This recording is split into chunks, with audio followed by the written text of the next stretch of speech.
Brand new intro, courtesy of a friend's band from 20 years ago. Actually, not even really a friend of mine, but it's a story. But first, Tim is back. Hello, Tim. Hey, what's going on? You can you know what? Are they still around, that band? Are they still No, alive? no. Are they toast? So it's it was like we were all in our teens and early 20s, and they had the band going. And they had some local stuff, and they actually were pretty good. I mean, they sounded really good comparatively to everybody has like some friends in high school that had a band, right? And these guys were actually legit, but that was in like 2012 or something, and now they're all your age, Tim, and kind of, I mean, I don't know where they all went, but the point is that we're not going to get sued for any copyright stuff. That's all that matters, right? Yeah. Just pick a song that is not copyrighted, so you cannot have legal Yeah, ramifications after. one of my favorite So songs, honestly. But I would say to like go check them out, but it doesn't matter because they're not even making music anymore. So yeah, don't so worry about don't check them out. Don't it. look for them Yeah, yeah, ever. yeah, So you didn't intro us our names, so of course yeah. Doc is not here. Doc, we didn't know if he was going to come on or not. He kept saying he might be available, and then it wasn't. So He's that was incredibly unreliable. I mean, these feds, I don't like they were making me be on all these podcasts, these prospect ones, and I'm supposed to be like slamming down 25,000 words about Kyle Teal and Edgar Cuero and stuff right now in the team previews, but here I am talking to you every day.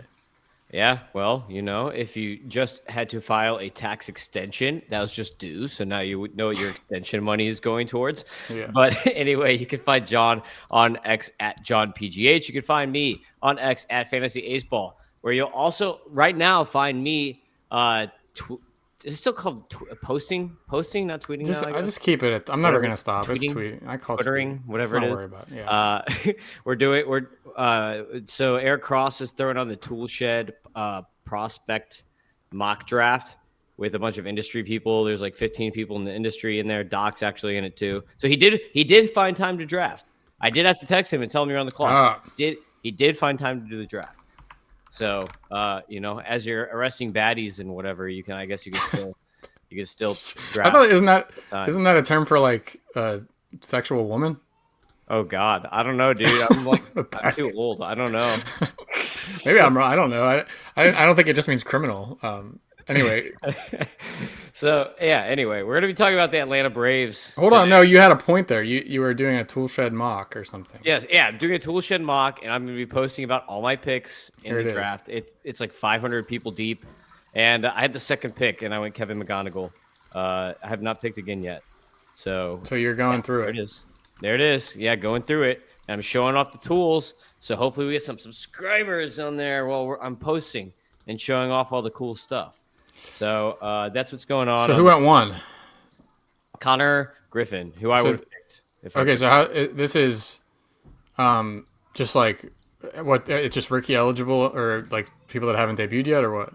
Yeah, it's prospect eligible players based on innings pitched and at bats. So 130 or less at bats and 50 or less innings pitched. So like for instance, Eric Cross just picked Chase Burns with like the fourth pick. Here we go. Even though, you can see it on there if you're watching on YouTube, or X or whatever, X video, whatever. But Eric Cross just picked Chase Burns, number 4. So Yeah. no, Chase Burns has obviously debuted in like 30 innings or whatever. Solo and McLean as well. Yeah. Okay. Cool. So that's the other big announcement is I don't know if you saw it, Tim. I don't even know if Tim himself subscribes to MLB Data Warehouse, honestly, but I announced. Hold on, we're spilling the game here. Here we go. I announced the MLBDW official prospect league. So it's out. It launches. I'm taking applications. So that will be. I said at least 15 teams and up to 30.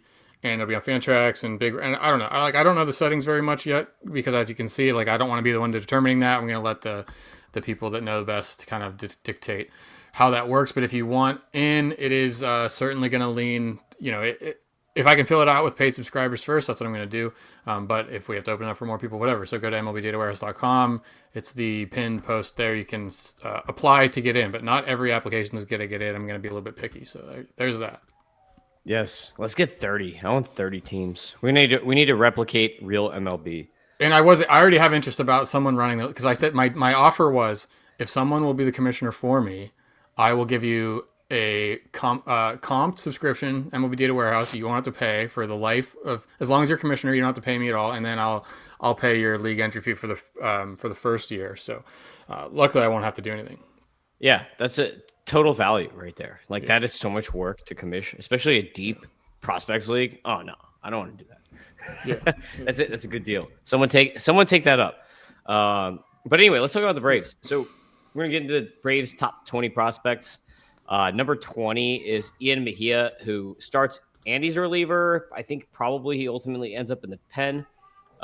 So I was gonna highlight only one of these, like, bottom 5 or whatever, and Doc was gonna do one, but obviously he's not here. So 19 is Jose Perdomo. I'm kind of keeping him on this list as, like, because he's been terrible so far in American ball, in pro ball.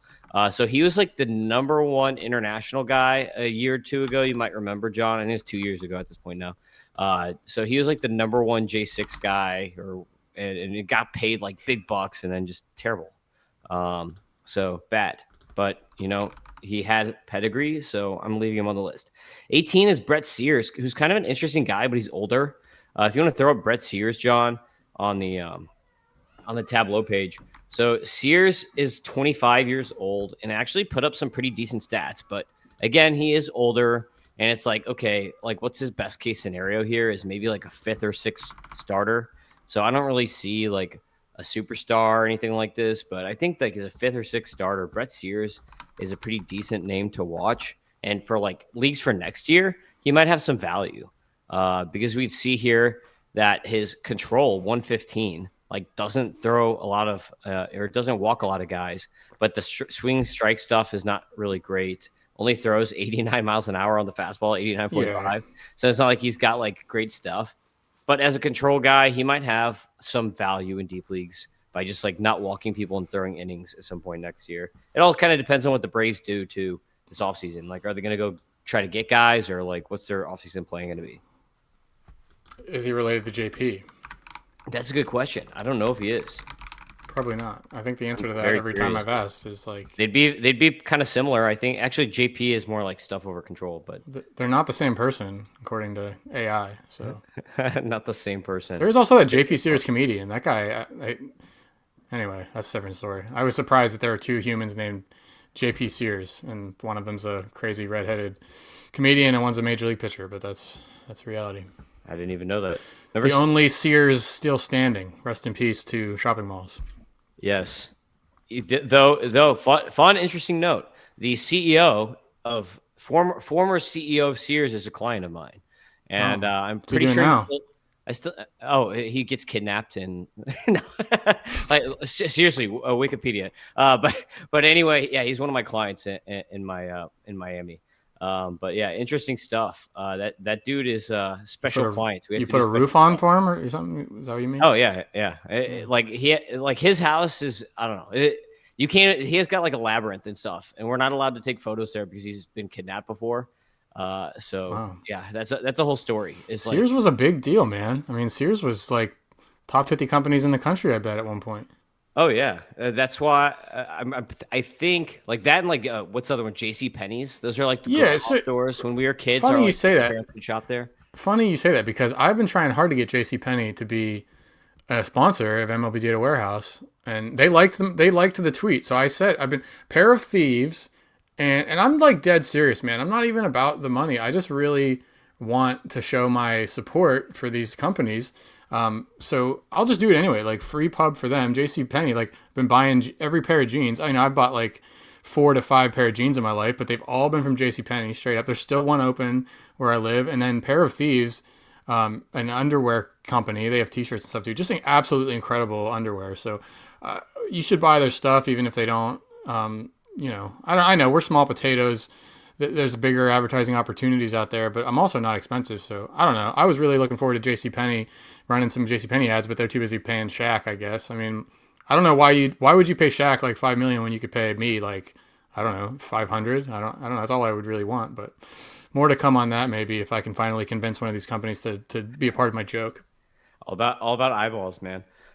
So number 17 is Connor Essenberg, starting pitcher. Number 16 is the guy that I wanted to highlight is Drew Hackenberg. So we got 2 Bergs in a row.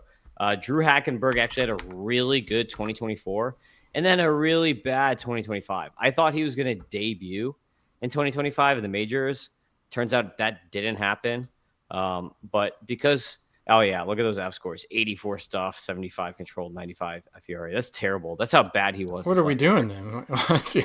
Yeah. Well, but look, 4.13 JAERA over the last 2 seasons here. Because look, check just 2024. Look at this. What's going to happen? 352. Yeah. See?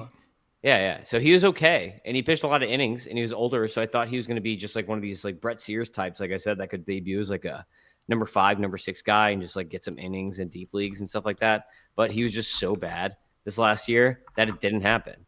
And I think that there's still like, I don't know, maybe MLB pitcher in there somewhere. And the Braves system isn't that deep. It's not like the Twins or the Orioles, which is going to be the next team we talk about, where they have a ton of, or like even like Pittsburgh, where they have a ton of like fun prospects. It's kind of just like, look, the Braves have a draft a lot of college pitchers, and like a lot of them are going to be like the number 5 types, and this is just one of them. And I think he might be one of the better ones of those types. That's a 1% K to walk, man. You're making this is tough. It's tough to go 20 prospects deep. Yes, well, it depends on, like I said, it all depends on the team. Braves. This just shows you system depth. When you go 20 deep on some of these teams, it shows you how bad their system is. That's why it's so fun when you're like, okay, like the Twins were like unexpectedly bad this year. Like they could have been a playoff team maybe if everything went right for them, but their system's really good still. And like Pittsburgh, at least Pittsburgh has a really good, fun farm system.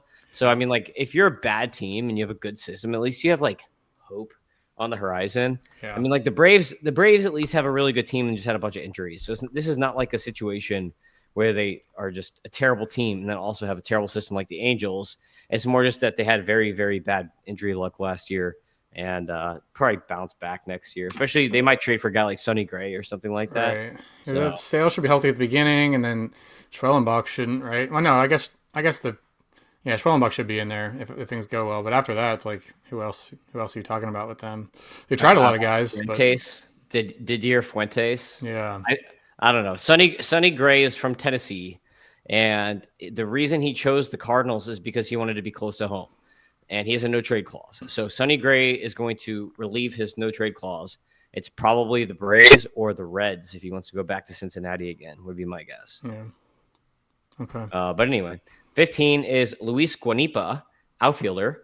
14, Blake Burkholder, starting pitcher. 13, John Gill, shortstop. I want to bring up John Gill here if you want to bring him up. Not just because his name is John, but he's actually a pretty decent player here. So we'll see as you pull him up. Boom. Oh. Nope. Yeah, he wasn't ready. Look, and the whole last podcast, John, I talked about how slow I am at this compared to you. But you got him. See, 100 hit, 98 power, 112 discipline, 137 speed. That's a pretty solid player for a 19-year-old who made it all the way up to Double-A last year. And his age some of these ages just don't show up. And then there should be, I don't know. Well, it shows it on the bottom. It says 19.4 right there. Age. Yes, exactly. Okay. So he's actually going to be 19 next year at the beginning of the year, like starting the year at 19. Yeah. And he had this year, John, 7 home runs and 54 stolen bases. Now, he got caught stealing 14 times too, but at least he's aggressive on the base paths. Like, he's basically running every time he gets on base, it seems like. Yeah, if you 50%. are going to get 54 steals and then caught stealing 14 times. So that's pretty crazy. But this is a really fun dude. And like I said, he's young, advanced for his level. And like, once we get this weighted WRC plus, like age weighted, whatever we're going to call it, like, I don't know what you want to name it, but we're talking about creating a new statistic where basically we're going to take WRC plus and it'll be for minor leaguers. And basically it's going to be age adjusted per level, that WRC plus. So once we get that, like a guy like this would probably pop because, you know, even though he spent like the majority of the season at low A and he didn't even play at high A, he did make it to Double-A at 19. So that'll help.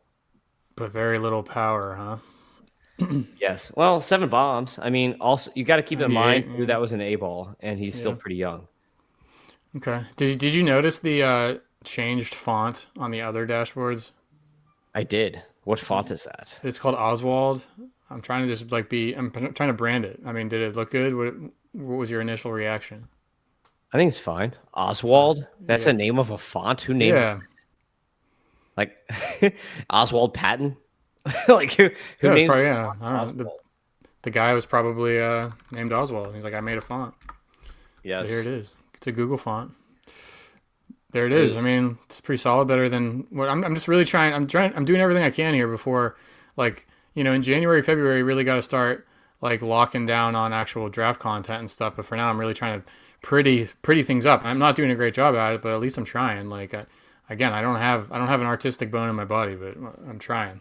All right, we got to get some feedback on Oswald. Everybody, Yeah. John's going to throw a poll up on X after this podcast goes out, and it's going to say, "Is Oswald a yes or an Oswald font a yes or no for Yeah, MLB Data oh, look Warehouse?" at that. It's everywhere though. Even on the holy cow. All right, we got problems. Even on the main dashboard as this loads in, it thinks I we're noticed. mobile. I noticed that because I was pulling stuff up on my phone earlier when I was at a red light, and Yeah, it was like way bigger. yeah, Oh, nice. It actually helps on the phone, I think, because it's easier to see on like a small screen. yeah, yeah. But anyway, Okay. back to the dudes, back to the Braves. Number 12 is Garrett Bauman, starting pitcher. And number 11 is Ethan Workinger, shortstop, who's probably profiles as like a super util guy. Like, I kind of like him, kind of decent super util player. Bauman is the guy that I wanted to highlight here, though, because he's a really interesting guy. So if you want to pull him up, John. It's coming. There's a lot of Garrett, these names. Bauman, yeah, Garrett Garrett Bauman. Bauman, 6'8", 245-pound dude. In high A this last year as a 20-year-old, so spent the whole season at high A as a 20-year-old, 113 innings, which is good, means that he's getting deep into games, and a 16% K minus walk rate. So kind of an interesting dude here, especially because of the size. 6.4% walk rate only, pretty good for someone of that size. So I like him. I mean, like, I feel like everything's pretty solid across the board here for him. I don't know why the stuff is so down on him. I guess just because the swing strike rates were lower, like 10.8% swing strike rate over the last year is not great. But Yeah, he's a big dude, and I'm pretty sure he's got some good velocity too. Let me bring him up. His velocity up real quick. yeah. He wouldn't be one that would get. Up a little He wouldn't get credit for that in my model right now because he hasn't appeared in any of 96 those. to 97 mile per hour fastball. Okay, So, so yeah, that should come up. I mean, the key is for the people that are really into the dashboards, like. At this point, if you see somebody that hasn't played in any Statcast games, which will be mostly everybody below AAA, I didn't get like fastball velo. I wasn't going to go out to some crazy, I wasn't going to go data mine at all. Maybe I can someday, but as soon as this dude gets to AAA and makes like 2 outings, and then we rerun the F scores, then he'll get credit for the fastball, and that will come up quite a bit. So. Yep. Because right now all it's reading is his K rate and swinging strike rate. Swinging and it's strike like, rate mainly. Yeah, swinging strike rate is the main input for this guy. Yeah. Yeah, exactly. So of course it's not going to read too well. But then again, too, like you can throw 100 and have a terrible fastball if it's straight as an arrow. Yeah. So it all depends too. But 6'8", I love a tall guy like that. Injuries? So those guys get hurt more? Do you think? I don't know. He's also big though. It's not like he's tall and skinny like Tristan McKenzie. Yeah. This guy is 245 pounds too. He's a hoss. So I kind of love that body type really for pitchers. Like it just reminds me of like a Lance Lynn. It's like, okay, this guy's gonna just throw a ton of innings. Like right. Lance Lynn was like 200 innings every year for like, I don't know, 10 years. Like just the same thing all the time. Like mid-3s ERA, not a terrible whip. Ks, walks, whatever, but it's like, I don't know. Some of those guys are underrated. Just like bulk matters in a lot of leagues. So next 5 here, number 10, getting into the top 10, we have outfielder Michael Martinez, who's a lot of fun. You won't want to pull him up because he's the only reason I didn't highlight him is because we're not gonna have statistics on him because he's a DSL guy. Number 9, Alex Lodis, second base and shortstop. He was drafted, so he was I think their second rounder. I've got number 8 here. This is the guy I actually want to pull up is Briggs McKenzie, and Briggs McKenzie was also drafted. So we're not going to have anything on him, but this is the guy that I wanted to talk about. So despite you not having anything for him, we're still going to talk about him because Briggs McKenzie got a ton of money. Like this guy got paid. So I want to say he was their third rounder or something like that. Pick number 127. I want to say that's a third rounder, but I think he got like $4 million, which is insane. It's like way over slot. Let me pull it up real quick. Yeah. So He what's got that? How's he that? got basically $3 million, and was picked like what was slot value for his pick was 588,000. So he got paid basically $2.5 million over slot. Was there like High a school threat he'd pitcher. go to college or something? Yeah, that's why, because he was a Okay. high school pitcher, so they had to like way overpay him. So they really liked him. That's what you're saying. Yeah, they really like him, exactly, and I really like him too, because his pitches are pretty. Like I've watched a bunch of video on these guys, and like his pitches are pretty good. Like I'm a fan of him. I don't know why. Maybe because his name is Mackenzie too. It like just reminded me of like Mackenzie Gore when I was like watching him, because like I think a lot of the video was like his breaking stuff, and I'm like, oh, and it just reminded me like high school, like Mackenzie Gore with like the breaking ball and everything. But I don't So know. was he? Do you Gore- follow the draft super close when it happens? I watched the College World Series, so I watched a lot of the college stuff, and then the high school stuff. Generally, I'm just getting like whatever random videos out there, because a lot of it is. This is the thing with high schoolers and why it's like hard to evaluate. Well, To, like, first of all, it feels weird to be evaluating a 17-year-old boy.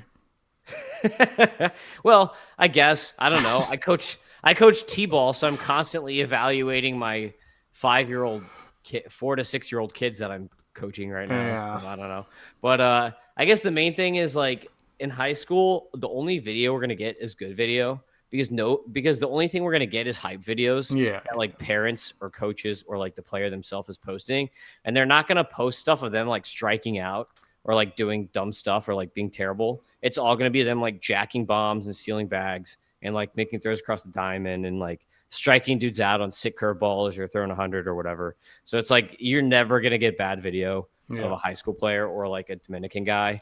So it's really hard to evaluate. So basically, like for pitchers, I'm just like, how hard are they throwing the ball? Okay, cool. And then like how much movement do they have? It's really hard to evaluate command in like high school video. But it's just Yeah. like, are they getting movement, and like how hard are they throwing it? And then the main thing for me too is like seeing like, okay, this team paid this guy $2.5 million over slot, and the Braves are pretty good at developing pitchers. So like, I'm gonna buy into that. Well, You know what I mean? I asked because like there are some of these guys that would go in the first round, but every team is convinced they just want to go to college, so nobody drafts them, right? Is that the case here? Like, would this have been a first round guy if he said, "I'm absolutely looking to sign a pro contract," or do you not know? I feel like I don't know. Like it's just so That wasn't a storyline, maybe though. like yeah, maybe like comp or like second round.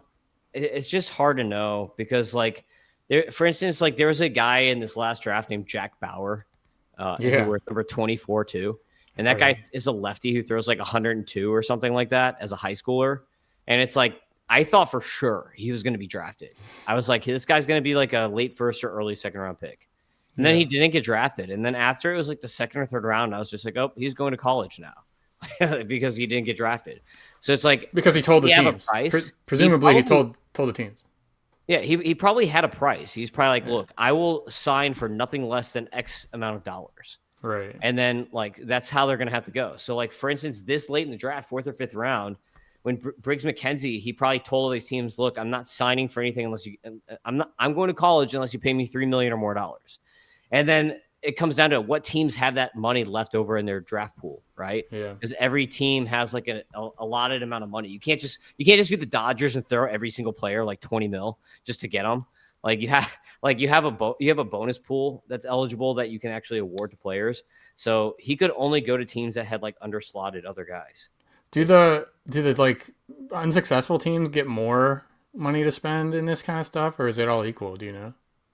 I want to say that it's all based on your picks.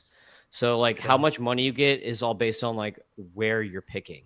So basically, like if you're picking one, you have a draft slot value of like 7.5 mil or whatever it might be, and then it's every single pick that you have has a money attached to it. Yeah. And if you sign guys under that money, that's giving you extra money that you can then use to get a Briggs McKenzie later in the draft.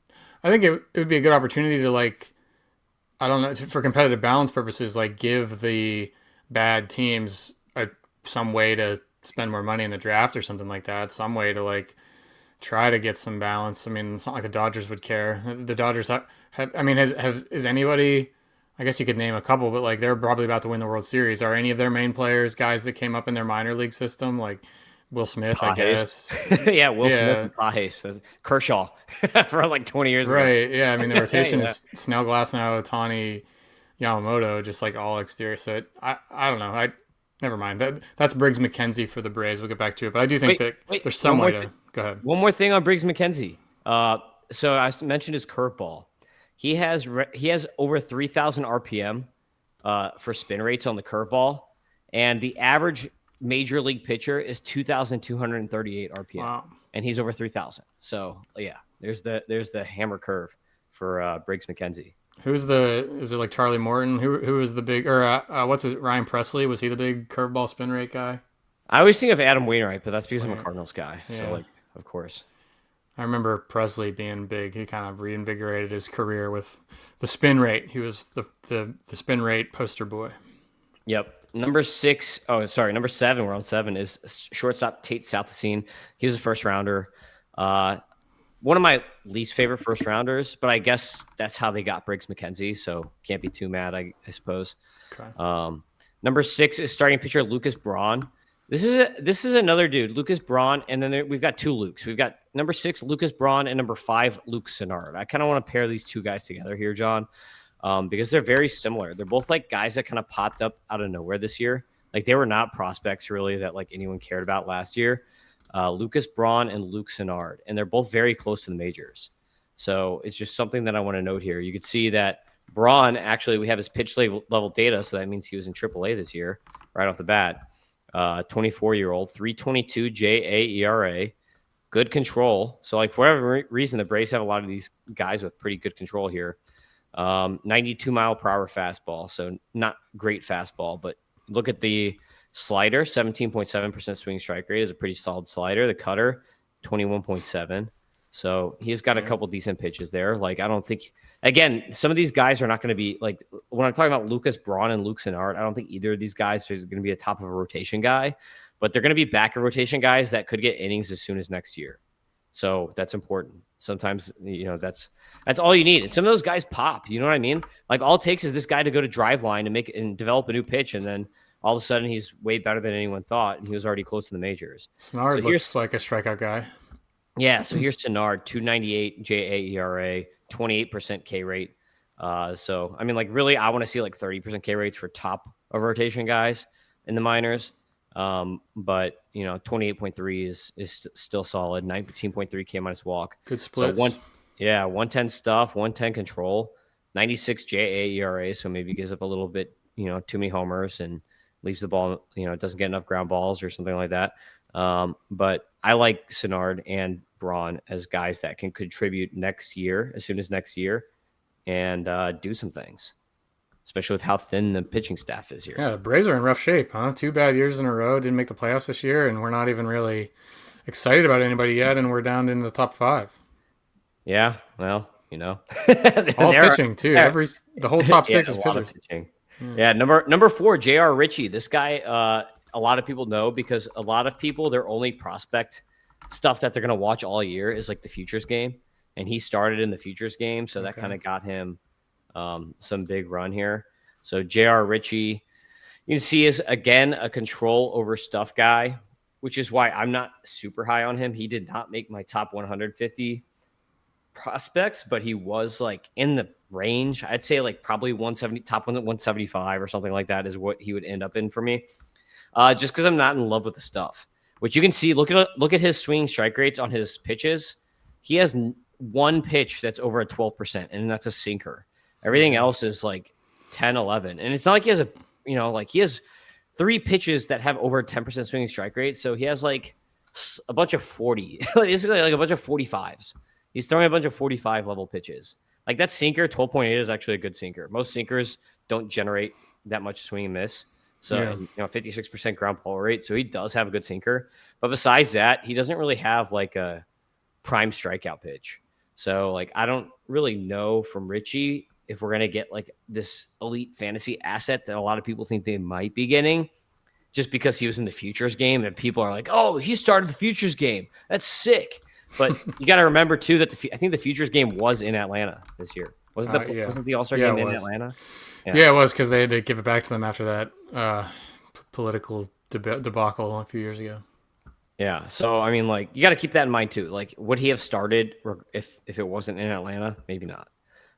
Good But ERAs. I mean, 2.34 ERA. That probably factors a bit more into those kind of decisions than it should. Like good ERAs and good WHIP, but the underlying stuff doesn't paint nearly as a rosy of a picture. yeah, you might have more of like a Logan Webby-ish type pitcher here, right? Like if everything works That'd be out nice. perfectly. You know, I mean, Yeah, you say that yeah, like, that'd be nice. but Yeah, if everything works out perfectly, that'd be like the ideal outcome for how him. many Logan He's not Webbs? gonna, Yeah, like Logan Webb and like Sandy Alcantara when he's. I mean, I guess that fell apart, but Logan Webb's like the only dude that's really been able to consistently be an awesome fantasy pitcher without a high strikeout rate. Although he did start striking guys out this year, but yeah, it's not something you want to rely on. You really want to see the strikeouts. Yep, exactly. Number 3 is another starting pitcher, as you already mentioned, and we actually saw him this year, Yeah. which is crazy that this guy was up because the Braves are basically the Angels of the National League, and nobody really realizes it because the Angels suck, so everyone makes fun of the Angels for Dude, calling I guys remember really. Michael Harris came right from Double A. Schwellenbach right from Double A. They are quick. Yeah. So Didier Fuentes, 20-year-old, debuted this year at the age of 19. He was literally 19 years old when he made his major league debut. And I can't remember if this is accurate, but I think he was like the second youngest player to ever make a major league start. I think that's correct. But Fuentes is basically a 2-pitch guy. His fastball is insane. Like, he has a really, really good fastball. And I throw his fastball, I give it a 60 to 70 grade on the fastball. And then he has a sweeper that's also really good. And I give him a 50 to 60 grade on the sweeper. But then he also throws curve and there they are if you're watching, right? You got them up? Here. Oh, no, not yet. Okay, so he also throws a curve and he throws a sinker and he throws a splitter. But I like look at the fastball there. 58% use. Yeah. That's pretty crazy. These are his major league starts, but it's 104. 109 stuff in the majors. Yeah, that's a huge 104 JA stuff. Plus, as mentioned last time, that's not big in like the Fangraphs model or whatever the one people go to, but 4 points above 100 is huge in the current version of this. I think it still needs refined, but yeah, the fastball is really good. Yeah, except this 45%. I mean, 13% ground ball rate. It's only 169 pitches, but guys were lifting that real easy, and that turned into a 886 slugging when it was put in play. So that maybe some command issues. Yeah, I mean, his command is okay, actually. In the minors, it was okay. He had a really high BABIP in his little major league run and like really bad luck. So if you take his like 441 JA ERA, for instance, what was his ERA though? It was like 8 or something. Yeah. Like that. 38% home run to fly ball is crazy. 395 BABIP is crazy. 57. Even that's the one thing people kind of think like hard hit rates. I say this every year, and I write an article about it. Like hard hit rates for pitchers. They're more random than you think. I mean, people want to say like this guy got hit really hard, he'll get hit hard really hard again next year, and that's certainly what happened here with Fuentes. But there's a really good opportunity to buy into guys that had good K to walk stuff, but just got hit really hard because those like barrel rates allowed, those high home run rates allowed. Like there's some signal there, and probably the issue with Fuentes here was just maybe tipping it, maybe being too reliant on the fastball, and major league hitters could kind of sit on it. He threw it for a strike enough, but that doesn't mean it was great. So there's like a difference between control and command, right? Like maybe he kind of had poor command in the zone. It was just kind of leaving it hanging up there. It looks like there were some problems there, but like next year, the bet would be this 57% hard hit rate comes way down. So does the expected WOBA, at least on contact. And then some of this other stuff works out. I mean, he's not going to allow a 17-17 slug. So maybe a little bit of a buy low there. Cause when people are looking at his like player card, they're going to want nothing to do with it. Yeah, he really just needs a third pitch. Like if he can get a third pitch that goes the other way from the sweeper, so you need something that kind of, like if he can get the splitter, turn that splitter into a good pitch, or like turn that curve into like a death ball or something, then I think he's gonna play significantly better. Do you think will there ever be like a pitcher that can legit throw with both hands? Wasn't there a Yankees dude? There's a Mariners guy, Durangelo Sagent. I don't know how to say his last name, Sagenti or something. Yeah. He was drafted out of Mississippi State, so he does throw with both hands, and he has a glove that goes on both hands. But the thing is that you have to declare as a Yeah. pitcher how you're going to face that batter, and then you have to use that. You can't switch mid. I wonder when at they. bat. You I have to, wonder when they figured out that they needed a rule for that. I think there was a guy like back in the day, like Yeah. maybe like the Browns or something. I don't know. The St. Louis Browns back in the day used to do all kinds of weird stuff. Like they had a dwarf, because you have to say dwarf. They had a dwarf that they had hit for them. He was like 3 feet tall, and he just Couldn't- I think they played him one game, and he had like all walks. And they're Yeah. like, wait, that's not fair. Yeah. They're like, Yeah. just moneyball it. You're just gonna have like a team of a circus, like just bring in the circus into your team. I just want, so could you do you know the exact rule? Can you switch back and forth every batter, or can you only do it once an inning or something, or what? It's every hitter. So for each at bat, he has to declare if he's going to throw left-handed or right-handed. Okay, but still a good advantage. You'd never have the platoon. Yeah, that's true. And he's way better as a righty than a lefty. Yeah, Though. I mean, yeah, I don't know. Will that ever? I mean, we never thought that like Ohtani would happen, but I'm just thinking of this as like this is the next phenomenon that somebody will figure out how to be very good with both hands, and then they'll have a big advantage. But I guess it wouldn't be that big because you can't like alternate between pitches or like I'm like visioning them like starting with their back turned and then the hitter has no idea until they turn around. You almost think that type of player would be better as a reliever, like a multi-inning reliever, like high leverage reliever, because then that's the time of the game where people are pinch hitting. No one's pinch hitting it against starters. Like people are pinch hitting at the end of the game. So really that'd be the best role for him would be to be like a fireman 7th, 8th inning type guy. And then it's like, it's like, oh, let's put the lefties in and it doesn't matter. Right. So you can almost just like you don't even need you could just need a right-handed sweeper and a left-handed sweeper that like just always goes way far away from the other, and you never have that pitch moving in toward them. We'll talk about Durangelo when we get to the Mariners. All right. Well, maybe we'll find some video of him. That sounds interesting. Yeah, he's an interesting guy for sure. Number 2 is Cam Caminetti, starting pitcher with the Braves. Caminetti is actually really is a high-end guy. So like, while I like Fuentes a lot, I think Fuentes is more like a mid-rotation guy just because he only has like 2 pitches, and he's going to be kind of volatile. But Caminetti has number 1, number 2 upside. He has, again, big fastball. He's a lefty that can throw 100 miles an hour. I don't think he does it consistently, but he can reach there. And then he also has a really sick slider. So Cam Caminetti. Oh, talking about Mackenzie Gore earlier. That was my comp for him. My comp was raw Mackenzie Gore with wiry mechanics. It was literally my comp and my prospect write-up for Cam Caminetti. But Arsenal grades that I gave him a 60-65 on the fastball. I gave him a 60-65 on the sweeper. I gave him a 45 on the curve, and then a 50-55 on the split change. And then he has pretty solid command too. His command actually got better as the year went on. So like if at the beginning of the year he had kind of rough command, but he was a high schooler who was drafted in the first round last year. And then he just got better as the year went on. And here you go. I know you love relatives. He is Ken Caminetti's nephew. So I knew it. The old Padres third baseman, right? Yeah, exactly. Or is it Giants? Is that right? Doc and I were talking about, I think he won it. He was like second in MVP one year or something like that. I had this computer game in like 1995. It was, remember you were there. I mean, you were kids too, but like Windows 95. Remember Windows 95? Yeah. Did you come in like a rich family like me that had a personal computer in 1994? Or? I did. I had a computer. I had Age of Empires 1. Yeah. Yes. Of course, yeah. Yes. Yeah. So, I had this game for Windows whatever. Might even been Windows I guess it would have at least been 95. But it was it was the All-Star game from that year. Like that's all it was. You would play. You'd load it up and you would play the one game, and you wouldn't. There was no graphics or anything. You just kind of told the guy to hit or swing or pitch or whatever, and then it kind of just like played it. I mean, super super basic.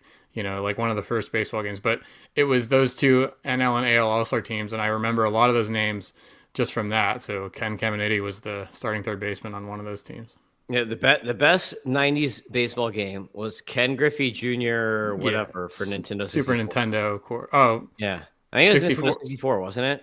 Well, I'm sure they had them all, but what me and my buddies always played was Super Nintendo, Ken Griffey Jr.'s Major League Baseball, whatever. Yeah, Barry Bonds was like a cheat code in that game because you had Yeah, like a target and basically like you're like shooting a gun trying to hit the baseball and your this target is was a totally different game. and hit not oh I don't know maybe people know this game and then Ken Griffey Jr. baseball or something and so the target for Yeah, like guys that suck at hitting like Mark McGuire's was like tiny, but his power was like all the way up.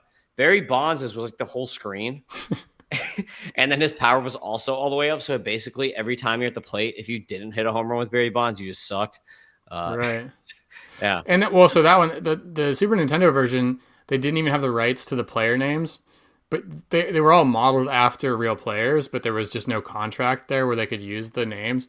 So like his name wouldn't have been Barry Bonds, and then for whatever reason, I mean everybody knows MVP 05, right? When Barry Bonds still wouldn't let them he was John Dowd, right? And all yeah, these other games, like for whatever reason, he was that big of a deal that he had a separate contract or whatever. But anyway, producer Lee, who we've had on the podcast, the winner of the Burrow Fantasy Baseball League this year, he had a Super Nintendo. So all the time in summer when we were high school kids, before we started working and stuff, we'd go over there and play Ken Griffey. And then one day, one like month probably he took the time to go enter all the current names. So he went and put the current MLB in. So whatever, like he just went to the Brewers and just filled out whatever the roster was that year. And like there was no good way to save stuff. It did have memory, but then one day he was playing and like the power went out and it wiped the memory. everything. So yeah, Oh, it sucked. I mean, it took him dozens and dozens of hours to do it, and it was all gone. But those are some good memories. That sucks. So number one, Brave system is starting pitcher Owen Murphy. So a bunch of pitchers here. Owen Murphy came back from Tommy John surgery at the very end of the year. He was one of my favorite players last year until he got hurt and had to get TJ. Fastball is just ridiculous. My comp from is Bryce Miller because he's a shorter guy with a fastball that doesn't have like electric velocity, like it's low 90s, low to mid 90s. But his IVB, like the break he gets on it, is insane. Like he's had up to like 22 inches of IVB on that fastball, and it's just funny to watch people try to hit it because it just like floats. Like it just says so high up in the zone. He also has a really nice slider. I give him a 60 to 65 grade on the slider. Curve, I give him a 55 to 60 grade, and he has really good command too. I give him a 60 to 65 grade on the command. So Owen Murphy, Wow. I'm a big fan of. I think that 23% K to walk, and he's only thrown 70 innings in the last 2 seasons, but K's K to walk career, I mean, in the mid 20s over these last 2 seasons. Yes. 0.77, 0.73 whip. Yes. No walk. I'm telling you, man, no walks. And the fastball is just ridiculous. So like that's really the main. I mean, like he has a good arsenal: fastball, slider, curve, changeup, like classic arsenal with really good command. But again, the fastball, it's not on the velocity; it's all on the movement. Like the fastball, I think his fastball has more IVB on it than any pitcher. Like that might be majors or minors. Like I don't know anyone else who's thrown up to like 22 inches of vert. Is he on like the actual list? Remember he? Just because the I injuries? think he was an able. When did they get his IVB? That might. Well, I have mean, been like, is he a top MLB top prospect? Doesn't look like it. Oh yeah, I mean he's top 100 for me. I've got him at 75. He's not here for MLB. Lame. What is he? Is he like Owen Murphy's number 8 there on the Braves? Yeah, that's Wow. lame. They're wrong. They were so wrong on that. Owen Murphy's a stud. Is this just like MLB analysts that do this? I guess they probably did it while he was hurt or something. Yeah, probably. I mean, like I'm down on Alejandro Rosario right now because he's hurt. So, Yeah. like yeah, I don't know when they updated it, but obviously, like he's been pretty awesome. So like doesn't walk anybody. Great strikeout numbers. Even like his xFIP is below 3, which like you barely ever see that. So this guy keeps the ball in the yard. He's just a really, really good pitcher. And I really like Owen Murphy. Enough that I have him ahead of a guy like Cam Caminiti, who I just said is a top of rotation guy. But no chance. Both these guys are top rotation guys. So he's coming off 27 innings, reached a high A at most. So what do you think, like 100 innings maybe, and up to Double A this year, and then think about it in 2027? He's gonna. I would assume he starts at Double A next year, and he gets to Triple A, and he throws over 100 innings. But it's the Braves. He could get up to the majors even. He's 22, and the only reason he has had low innings limit so far is because of Tommy John. Like before that, he was still throwing 5 innings a start or whatever. So it's not like he was like getting limited because they just, didn't want him to pitch or he couldn't get through an inning or something like that. It's more just he got hurt. So, first full season back after Tommy John, maybe he comes up for a cup of coffee at some point next year. Yeah. It all kind of depends on, if the Braves are going to go get players or if they're just going to rely on all these guys. Like if they're going to go into next year with like a rotation of 3 guys, and then the last 2 spots is just going to be a rotation of all these other prospects. Still have like Waldrip and guys, right? Waldrip's still hanging around. Yeah, still got Waldrip. He had a decent season, I guess. So I don't know. Yeah. What about free agency? Like the Braves seem to have the lineup to make some noise still. You think they might just kind of go in for it in free agency, try to go for it one more time before it's a total disaster? Yeah, I mean, they should. They have Acuna and Albies on such team-friendly deals. Like, it would be a shame not to. Like, Ozuna might be done, but I mean, yeah, the top of the lineup's still going to be really good. Riley bounces back. You still have Olsen, Murphy. You've got, Drake Baldwin. So you have 2 really good catchers there. You've got Michael Harris, who had a really good second half. Like, that's a very good lineup. You could add 1 hitter to that, and if they could go get, like, Sonny Gray, if they trade for Sonny Gray and then add a free agent hitter, and they're good at that. They always get some like random outfielder who like is really good for them. Like Jorge Soler, they got him after he was bad, and then he was really good for them. And like they're just really good at adding like some 3rd or 4th outfielder who all of a sudden becomes like a really good player for them for a few years. Like Osuna, everyone thought he was trash. Yeah, like everyone thought he was fun. Yeah. And then he was awesome for them for like 3 years. So Profar too. They kind of Profar he's looking good for next year. Yep, that's the Braves.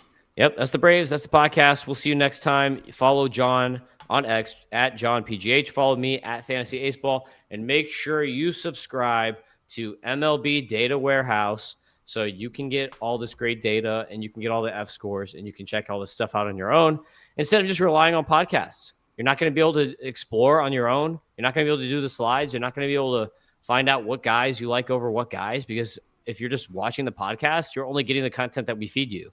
You can't play around and get all your own content and do your own research. So make sure you subscribe so you can play with the tools yourself. Thanks for watching. Thanks for listening. Peace out, everybody. Bye.